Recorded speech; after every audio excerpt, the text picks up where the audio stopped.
بسم اللہ الرحمن الرحیم انما يخشى الله من عباده العلماء.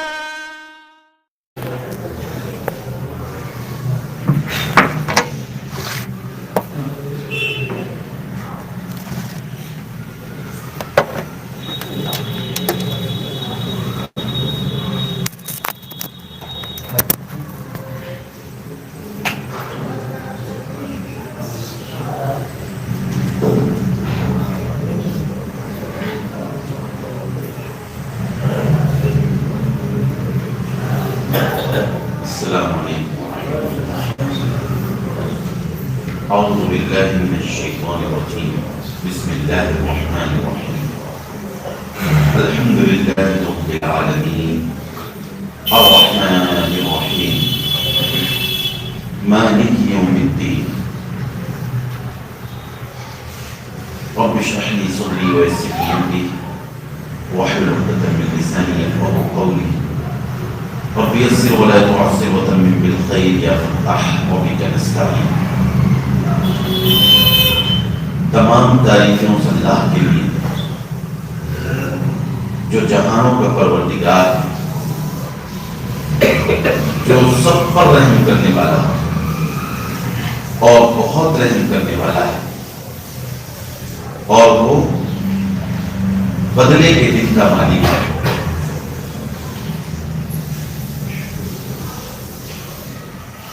پچھلے ہفتے الحمدللہ رب العالمین کی تشریح کی گئی تھی اور یہ بات عرض کی گئی تھی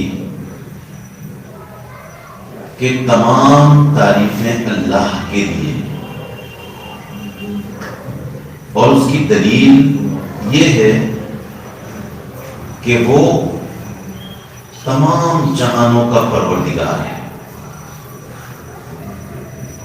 وہی پیدا کرتا ہے، وہی پالتا ہے، اور وہی تمام چیزوں کو مکمل کرتا ہے. تو جو ایسی ہستی ہوگی وہی تعریف کے لائق ہے،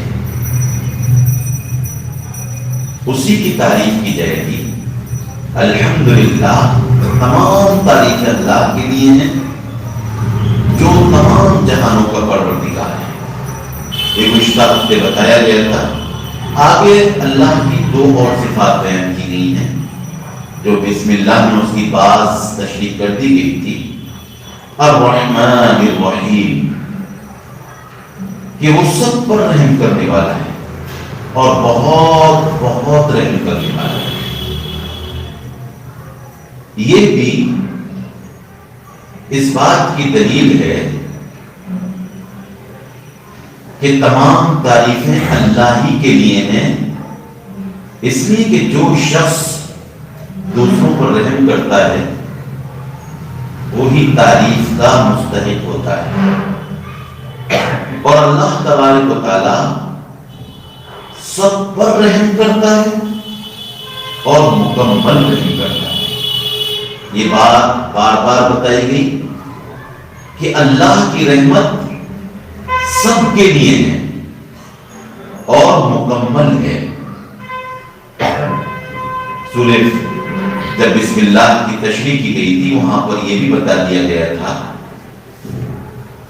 کہ الرحمن یہ انسان کا نام نہیں رکھا جا سکتا، یہ صرف اللہ کی صفت ہے. وہ تمام جہانوں پر رحم کرنے والا ہے.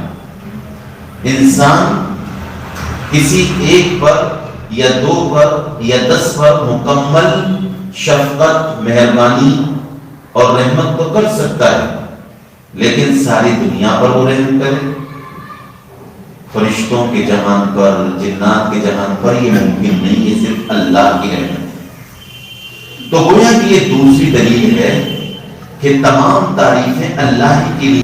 ہمیں رزق دے رہا ہے، ہمارے ہاتھ پیر سلامت ہیں، ہوائیں مناسب انداز میں چل رہی ہیں، کھیتوں سے غلہ مل رہا ہے، اللہ تبارک و تعالی ہماری ضرورت کے اعتبار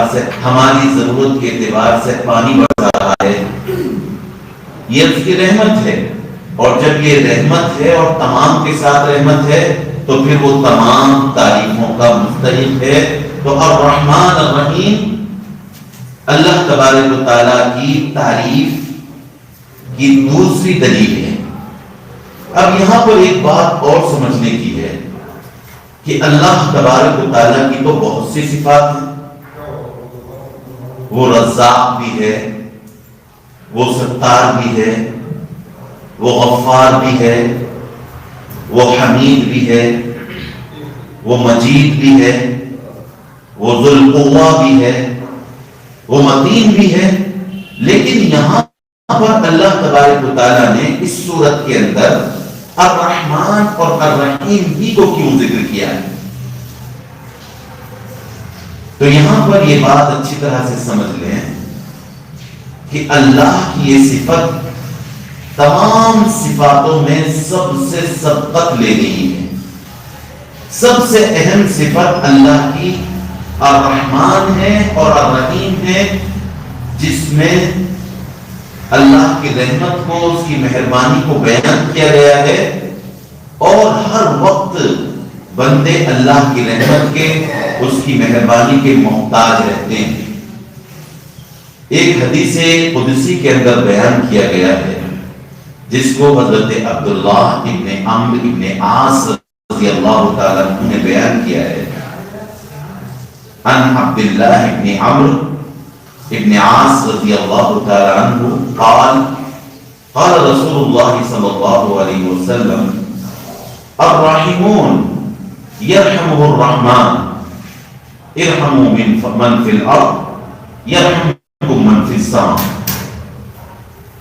جو لوگ رحم کرنے والے ہیں، ایک دوسرے کا خیال کرنے والے ہیں، رحمان ان پر رحمتیں بھیجتا ہے، وہ رحمان کی آغوش میں آ جاتے ہیں، وہ اللہ کی رحمت کے سائے میں آ جاتے ہیں، اور جو لوگ زمین کی مخلوق پر رحم کرتے ہیں، اللہ تبارک و تعالیٰ ان پر رحم کرتا ہے۔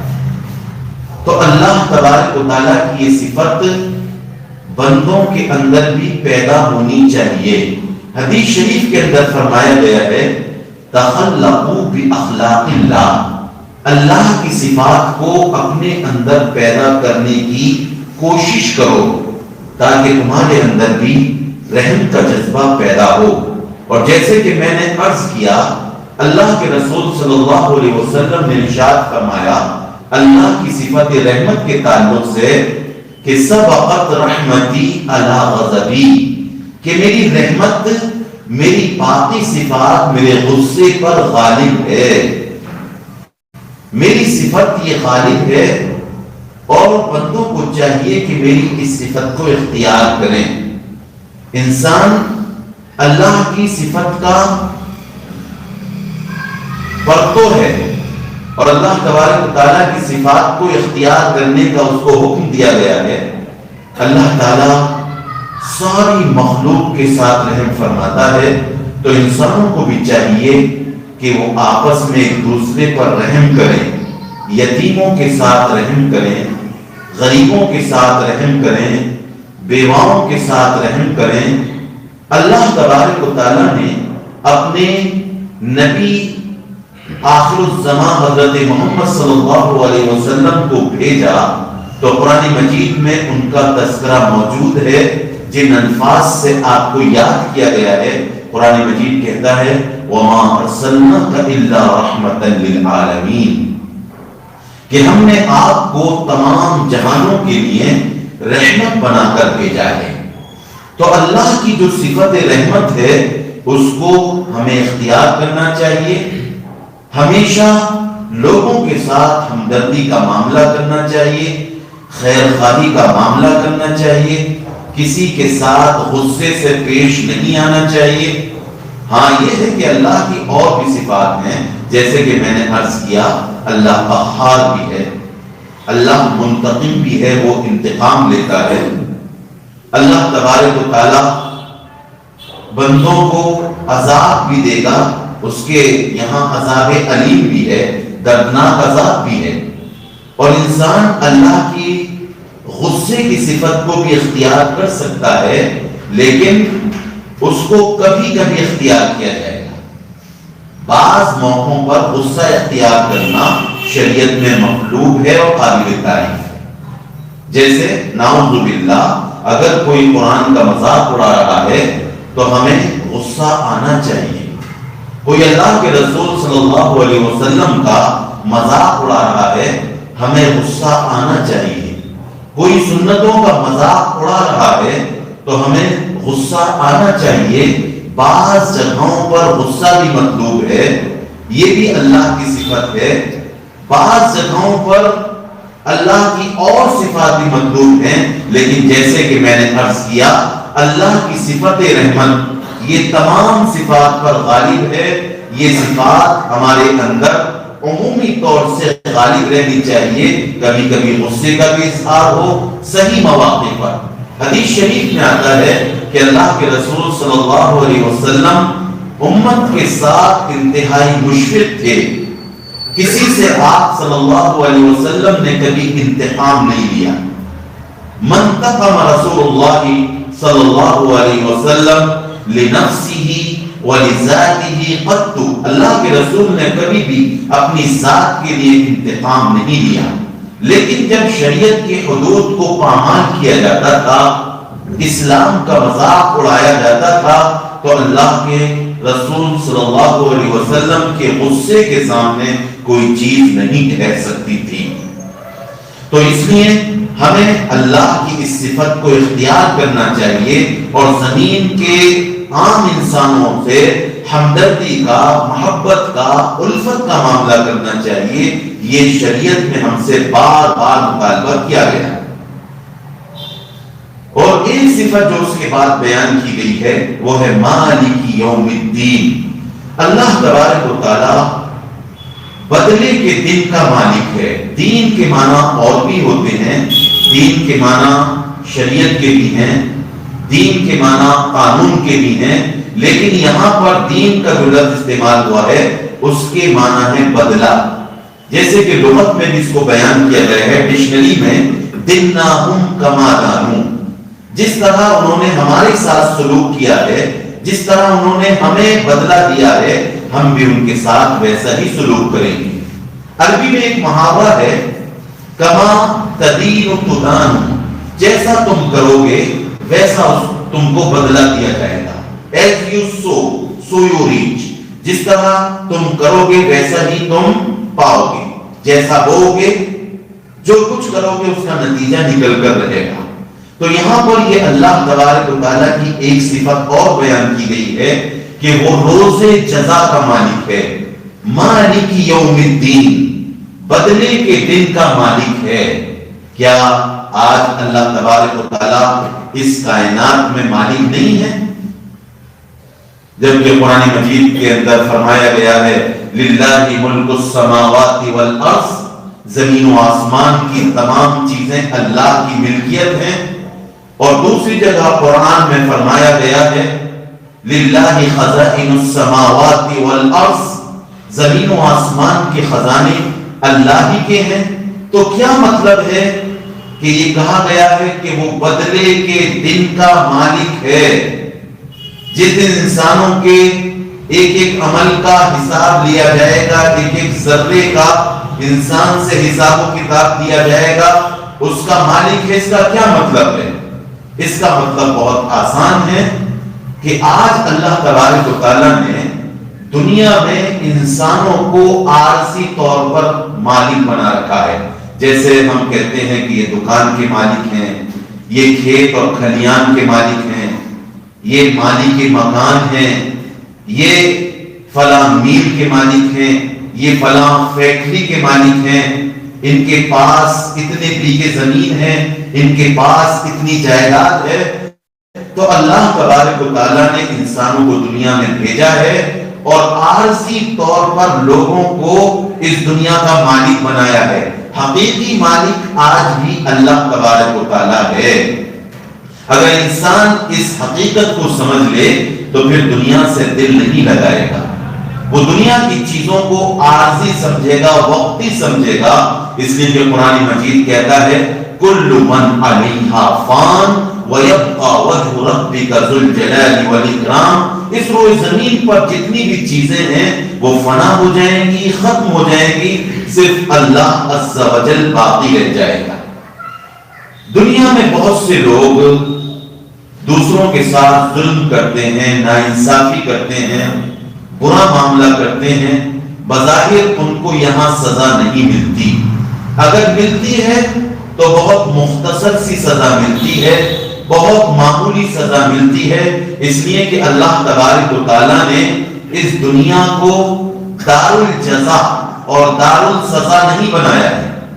یہاں تو انسان کو یہ موقع دیا گیا ہے کہ وہ جیسا عمل کر رہا ہے اس کو پوری آزادی ہے، اگر وہ کسی کے ساتھ زنا کر رہا ہے تو اس کو روکنے والا کوئی نہیں، اگر وہ سود کر رہا ہے اپنے اختیار سے تو اس کو روکنے والا کوئی نہیں، اگر وہ رشوت دے رہا ہے، لوگ سمجھا رہے ہیں، منع کر رہے ہیں، اس کو روکنے والا کوئی نہیں۔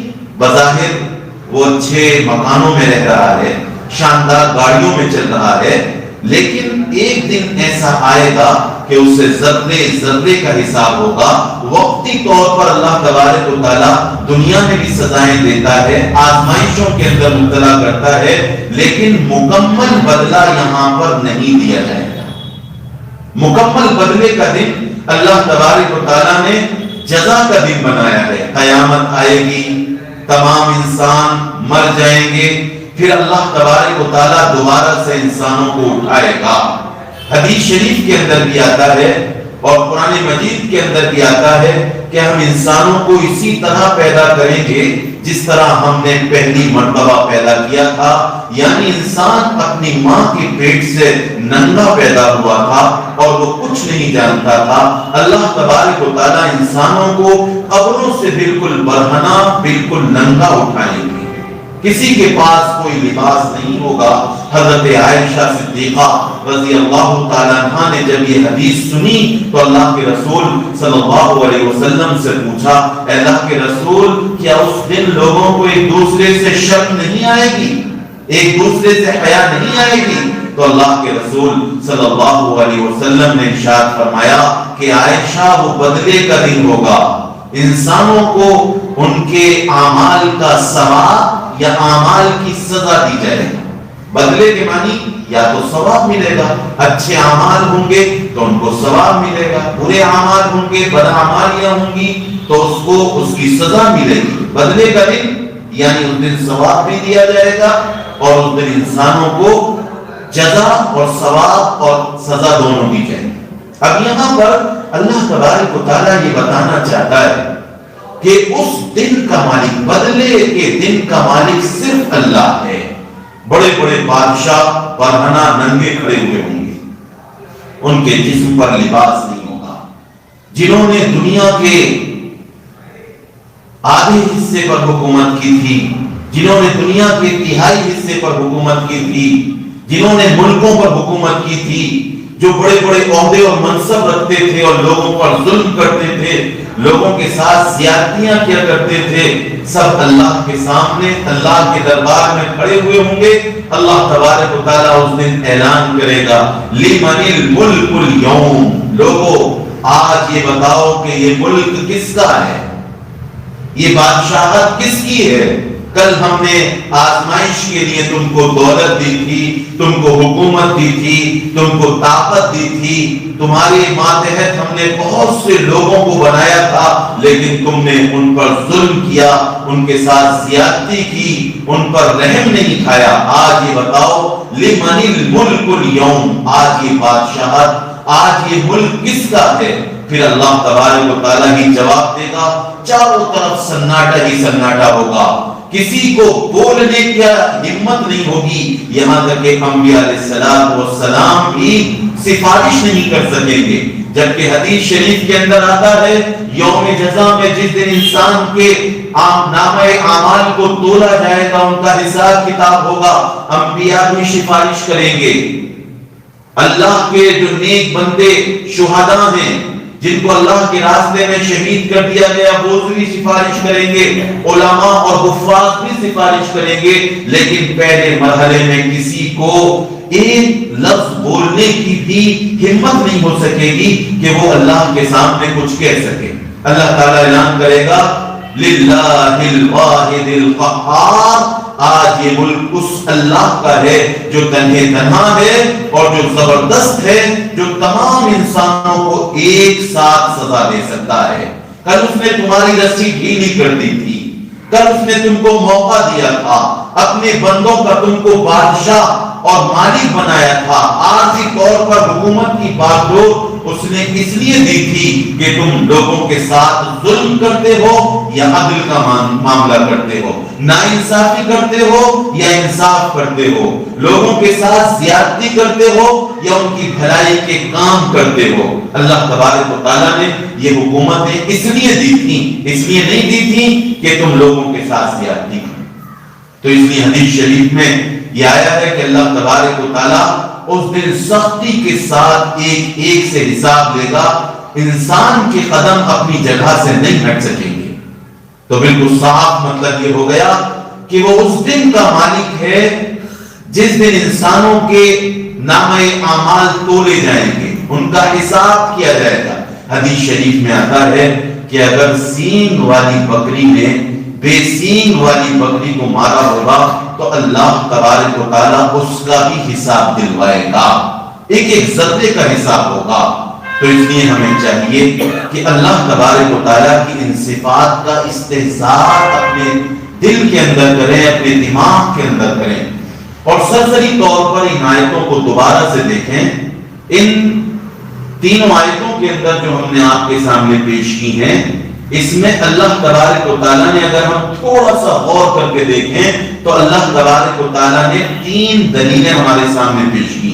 دیکھیے، ایک بات اچھی طرح سے سمجھ لیجئے کہ اس شریعت کا اور پورے قرآن کا اور پورے اسلام کا اور پورے دین کا خلاصہ 3 چیزیں ہیں۔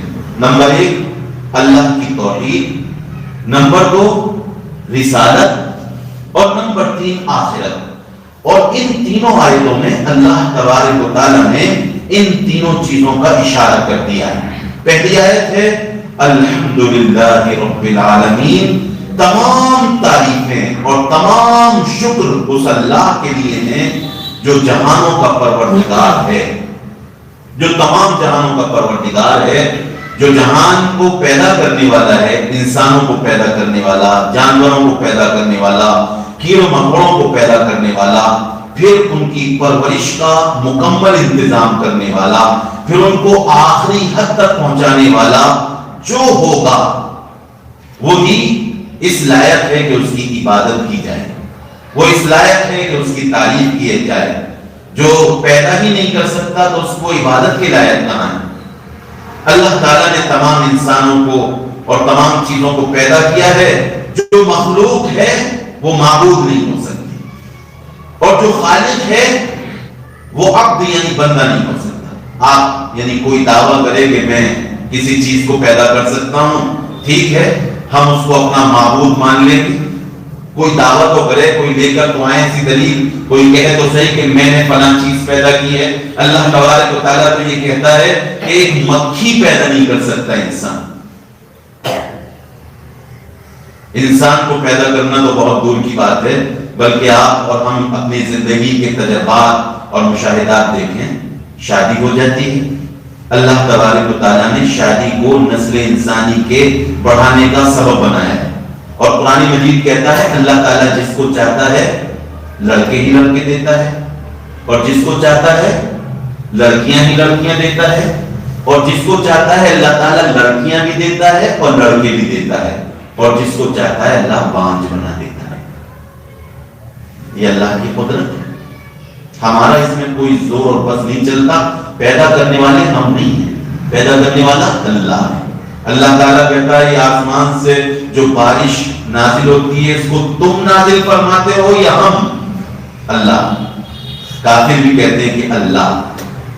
زمین سے جو غلہ نکلتا ہے اس کو تم اگاتے ہو یا ہم؟ کافر بھی کہتے ہیں کہ نہیں، اللہ۔ بچوں کو پیدا کرنے والا، تمام انسانوں کو پیدا کرنے والا اللہ ہے. جو پیدا کرنے والا ہے وہ معبود ہے، وہی پرستش کے لائق ہے، کسی اور کو نہیں پوجا جائے. اگر کوئی ہے پیدا کرنے کا دعویٰ کر رہا ہے تو ہمارے سامنے لے کے آئیے. حضرت عیسیٰ علیہ السلام اللہ کی مخلوق ہے، خالق نہیں. حضرت محمد صلی اللہ علیہ وسلم اللہ کی مخلوق ہے، خالق نہیں. حضرت عزیر علیہ السلام اللہ کی مخلوق ہے، خالق نہیں. رام جی، کرشن جی، اگر وہ پیغمبر، ان کا پیغمبر ہونا ثابت ہو جائے دلائل کے ذریعے سے، شریعت میں اگر ثابت ہو جائے، وہ بھی اللہ کی مخلوق ہے، خالق نہیں. اور عبادت کے لائق کون ہے؟ جو خالق ہو، پیدا کرنے والا ہو، اور پیدا کرنے والا کوئی نہیں. اور لہذا جب پیدا کرنے والا اللہ ہے تو معبود بھی اللہ ہے. الحمدللہ رب العالمین. تو یہ اللہ کی توحید کی دلیل، اس میں وحدانیت آ گئی. دوسری الرحمن الرحیم، اللہ تعالی رحمان ہے. میں نے ترجمہ بار بار کیا، یاد رکھیے گا. رحمان کے معنی سب پر رحم کرنے والا، اور رحیم کے معنی مکمل رحم کرنے والا. تو یہ اللہ کی صفت ہے، اور اللہ نے کہا اس صفت کو تم بھی اپناؤ. اور ظاہر سی بات ہے، جب اللہ نے انسانوں کو پیدا کیا ہے تو کیا اللہ تعالیٰ انسانوں کو اندھیرے میں بھٹکنے کے لیے چھوڑ دیتا؟ نہیں. اللہ تعالیٰ نے انسانوں کو راہ پر لانے کا انتظام کیا کہ اس نے انبیاء علیہ السلام کو بھیجا. اور قرآن مجید میں نبوت کو اور رسالت کو، انبیاء کے بھیجنے کو رحمت سے تعبیر کیا گیا ہے. قرآن مجید میں ہے، کافی یہ اشکال کیا کرتے تھے کہ ہم کو چھوڑ کر کے یہ وحی کسی غریب آدمی پر کیوں نازل ہو رہی ہے؟ تو اللہ تبارک و تعالیٰ نے کہا کیا تم اللہ کی رحمت کو تقسیم کر رہے ہو؟ یعنی انبیاء حضرت آدم سے لے کر اللہ کے رسول تک 1,23,000 انبیاء آئے، وہ سب اللہ کی رحمت ہیں. تو الرحمن الرحیم سے یہ ثابت ہوا کہ اللہ تبارک و تعالیٰ نے اس دنیا کو گمراہیوں میں اور اندھیریوں میں اور جہالت اور تاریکیوں میں بھٹکنے کے لیے نہیں چھوڑا، بلکہ اپنی رحمت کا اظہار کرنے کے لیے انبیاء علیہ السلام کو نازل فرمایا.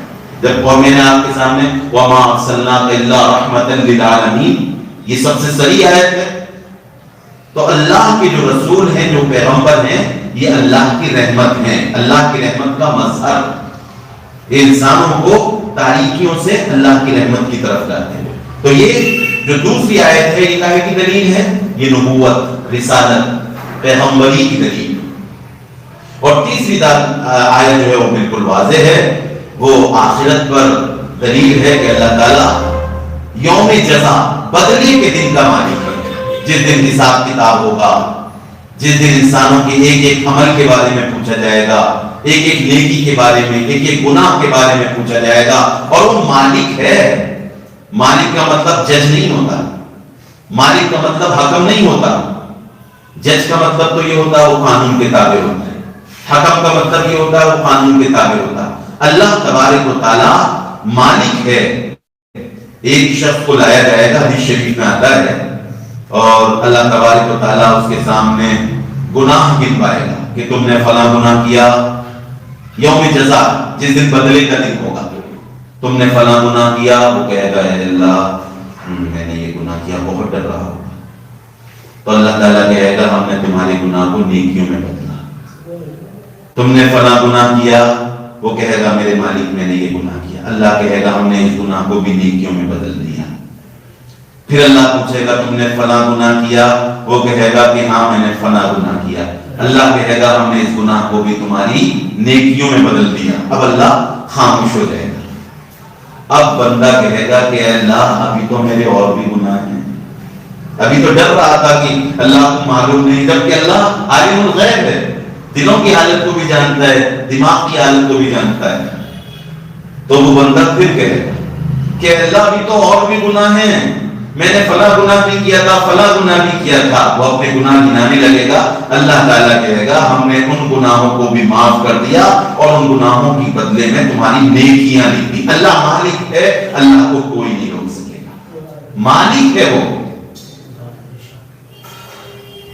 تو اللہ تبارک و تعالیٰ کی رحمت سے امید کریں کہ اللہ تبارک و تعالیٰ ہمیں یوم جزا کے اندر نامہ اعمال نیک خاتمے عطا فرمائے، اور ہمیں ان آیات پر جو پڑھی گئی اللہ تعالیٰ کامل اعتماد نصیب فرمائے، اور ہمیں اللہ تبارک و تعالیٰ کی رحمت کاملہ اور رحمت عامہ نصیب فرمائے، اور جو باتیں کہی گئیں، جو کوتاہیاں ہوئیں، اللہ ان کو معاف فرمائے، اور جو صحیح باتیں کہی گئیں اللہ تبارک و تعالیٰ ان پر عمل کرنے کی توفیق عطا فرمائے۔ الحمدللہ رب العالمین الرحمن الرحیم مالک یوم الدین اللهم لك الحمد ولك الشكر كله اللهم صل على محمد النبي الأمي وعلى آله وسلم تسليما اللهم صل على محمد النبي الأمي وعلى آله وسلم تسليما اللهم صل على محمد النبي الأمي وعلى آله وسلم تسليما اللهم لك الحمد ولك الشكر كله اللهم بارك لنا في الموت وفيما بعد الموت يا رحمن يا رحيم يا رب العرش العظيم یا رب العرش العظیم، اللہ ہماری خطاؤں کو، کوتاہیوں کو، لغزشوں کو معاف فرما، اللہ اپنی رحمت عامہ نصیب فرما، اللہ اپنی رحمت عامہ نصیب فرما، اللہ اپنی ربوبیت پر اعتماد نصیب فرما، اللہ اپنی رزاقیت پر اعتماد نصیب فرما، اللہ ہماری کوتاہیوں کو معاف فرما دیجئے، اللہ اپنی صفات اور اپنے اچھے اخلاق ہمارے اندر پیدا فرما دیجئے۔ اللہ ہم نے دین کے سلسلے میں بہت کوتاہیاں کی ہیں، بہت غلطی کی ہیں، اللہ ہم سب کو معاف فرما دیجئے۔ اے پیارے اللہ، اے رب کریم ہمیں معاف فرما دیجئے۔ اے اللہ آپ بدلے کے دن کے مالک ہیں، اے اللہ آپ بدلے کے دن کے مالک ہیں، اے اللہ نیکی کرنے کی توفیق عطا فرما، اے اللہ نیکی کرنے کی توفیق عطا فرما، اے اللہ نیکیوں کو ہمارے لیے آسان فرما دیجئے، اے اللہ جو پریشان ہیں ان کی پریشانیوں کو دور فرما، اے اللہ جو مصیبت زدہ ہیں ان کی مصیبتوں کو حل فرما، اے اللہ مسلمانوں کو عزت نصیب فرما، اے اللہ ان کو عزت نصیب فرما، اللہ ہر قسم کی دشواری سے، پریشانی سے، اللہ بیماریوں سے ہماری حفاظت فرما، اللہ ہماری کوتاہی کی وجہ سے اللہ حالات تبدیل ہوتے چلے جا رہے ہیں، اللہ طرح طرح کی بیماریاں آ رہی ہیں، اللہ تمام انسانوں کو اور خصوصی طور سے مسلمانوں کو اللہ ان بلاؤں سے محفوظ فرما دیجئے،